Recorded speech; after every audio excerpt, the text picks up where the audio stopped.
Hammer shots are notorious for being faulted, and rightfully so. They have such a bad reputation many players don't even try them. Be that as it may, referees still have to be prepared to judge them.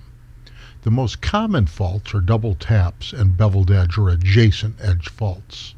Generally, the more the back of the mallet head is raised at an angle, the more likely a double tap will occur.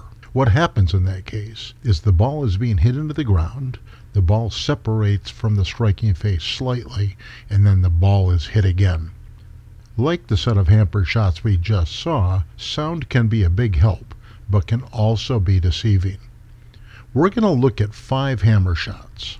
In each of the shots, we'll first see the profile of the shot, then the action from a close-in profile view, then about 5 seconds of black screen for you to pause and rule on the shot, and then the slow motion to verify what happened.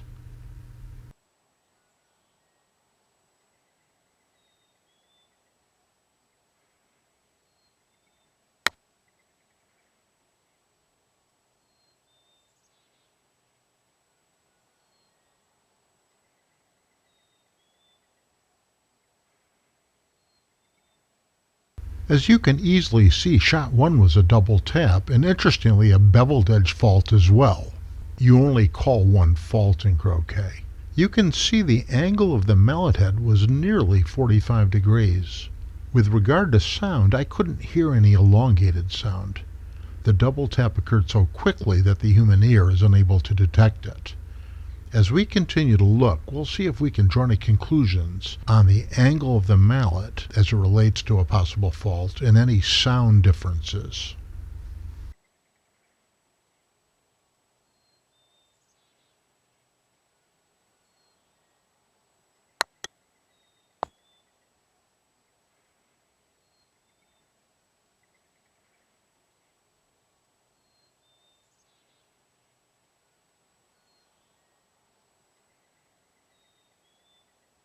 The slow motion didn't reveal any faults, however there were 3 distinct sounds. The first sound was the mallet hitting the ball cleanly, then the mallet coming back quickly hitting the wicket, and finally the sound of a croquet. The hope is the referee wouldn't get confused by the first 2 sounds, thinking it might be a double tap. Notice how much less the mallet head was tilted. This had a positive effect on the shot being clean.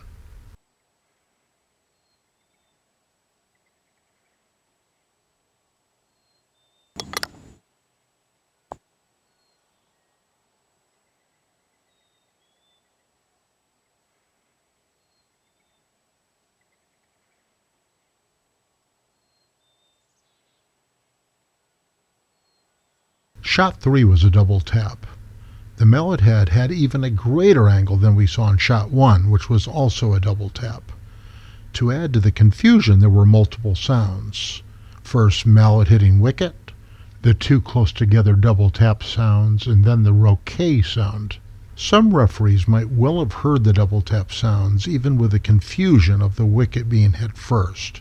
With the mallet head being so steep, some referees might have faulted the shot just on that evidence.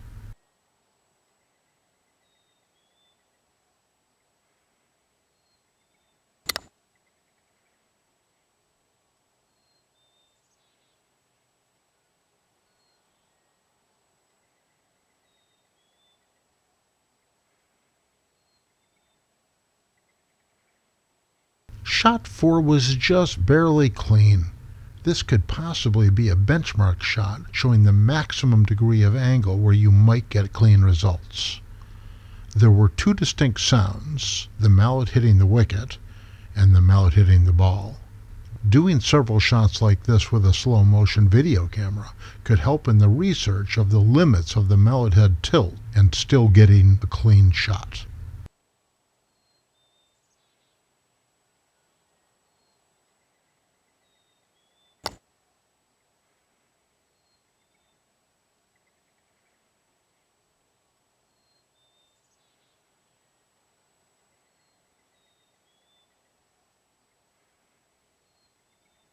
Shot 5 was quite easy to call a fault using both sight and sound, a beveled edge fault. The mallet head was tilted so high it's no surprise there was a double tap as well on the beveled edge. The sound wasn't crisp. It had a miss-hit sound many players and referees are familiar with. To conclude, the degree to which you raise the mallet head has a huge impact on whether you'll get a clean shot or not.